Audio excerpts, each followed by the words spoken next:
नमस्कार guys, my self doctor P K Verma, Ayurvedic neuro hospital bus stop Payagpur से। आज का टॉपिक जो मैं लेके आया हूँ एबीएन एवेस्कुलर नेक्रोसिस। ये एक ऐसी बीमारी होती है जो हड्डियों में रक्त सप्लाई जो है धीरे धीरे कम होने लगती है, जिसकी वजह से नेक्रोसिस बोन में हो जाता है।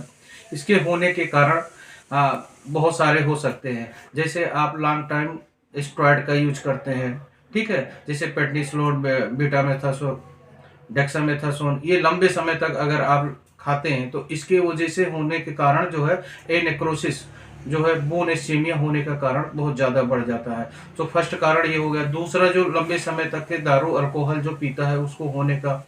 और क्या है, जैसे फ्रैक्चर हो गया, ट्रॉमा हो गया, इसके कारण ये एबीएन एवेस्कुलर नेक्रोसिस होता है।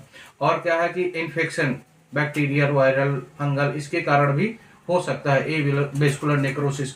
और जिसको ऑलरेडी जैसे एचआईवी है उसको चांसेस है, सिकल से एनीमिया की प्रॉब्लम है उसको ये बीमारी बहुत ज़्यादा देखने को मिलती है। ठीक है, तो अब हम क्या क्या लक्षण हो सकते हैं अगर हमको एवियन हो गया तो कैसे पहचानेंगे। इस एवियन के क्या होता है कि आपको जो जहाँ जिस जगह पे होगा वो ज्यादातर हिप जॉइंट पे होता है, ठीक है, एल्बो में किसी किसी को हो जाता है, रिस्ट जॉइंट पे होता है, जबड़े में हो जाता है। तो ये सब में होने का कारण होता है। अब जिस जगह पे उस तरह से सिम्टम आप मिलेगा, ठीक है, जैसे आप देखेंगे हिप में हो गया तो हिप जॉइंट में क्या होगा, आपको ग्रोइन रीजन में पेन होगा, बैक में पेन होगा, चलने में लिपिंग होगी, ठीक है, स्टिफनेस बहुत ज्यादा रहेगा जो कि पैर मोड़ने में आपको काफी प्रॉब्लम आएगी, अकड़न सी रहेगी। तो ये सारी बेसिक लक्षण है एबीएन के एवेस्कुलर। अगर इस तरह से आपको कोई लक्षण मिलते हैं तो आप सबसे पहले एक्सरे कराएं। तो एक्सरे में आप क्या देखेंगे, जिस जगह पे मान लीजिए हिप जॉइंट में है, तो एक मॉडल के थ्रू दिखाते हैं। जब ये आपका हिप जॉइंट हुआ, ठीक है, सो ये लॉन्गेस्ट बोन होती है। मान लीजिए आपकी ब्लड सप्लाई यहाँ पे रुक गई, तो ब्लड सप्लाई रुकने से क्या होता है, बोन में बोन धीरे धीरे डैमेज करने लगेगा।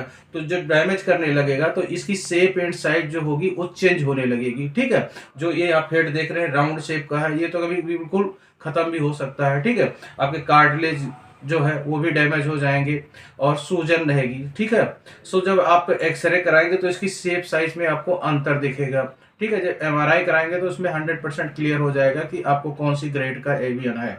तो उसके बेसिस पे आप ट्रीटमेंट लेंगे। तो जल्दी से जल्दी इसको पहचानिए और जल्दी से जल्दी इसकी ट्रीटमेंट ले, जिससे ठीक हो सकता है। पहला है कि आयुर्वेद में अगर जाते हैं तो आयुर्वेद के थ्रू ट्रीटमेंट बहुत अच्छी इसमें है, जो कि आपको सर्जरी से बचा सकता है। जैसे Ayurvedic neurotherapy, which is most important therapy in avian cases है, जो दिया जाता है एवियन के केसेस में, एक कंप्लीट थेरेपी है। दूसरा, आप पंचकर्म के थ्रू आप इसमें ट्रीटमेंट अच्छे से ले सकते हैं। जो पंचकर्म है वो किया जाता है, जैसे आपको बस्ती दी जाएगी या भयंगा है, स्वेदन है, डिफरेंट टाइप की थेरेपीज है, जिससे आप देखेंगे जो सूजन है वो कम होगी और जो ब्लड सप्लाई है वो धीरे धीरे बढ़ेगी, जिससे आपका शेप भी चेंज हो जाएगा और आप ठीक भी हो सकते हैं।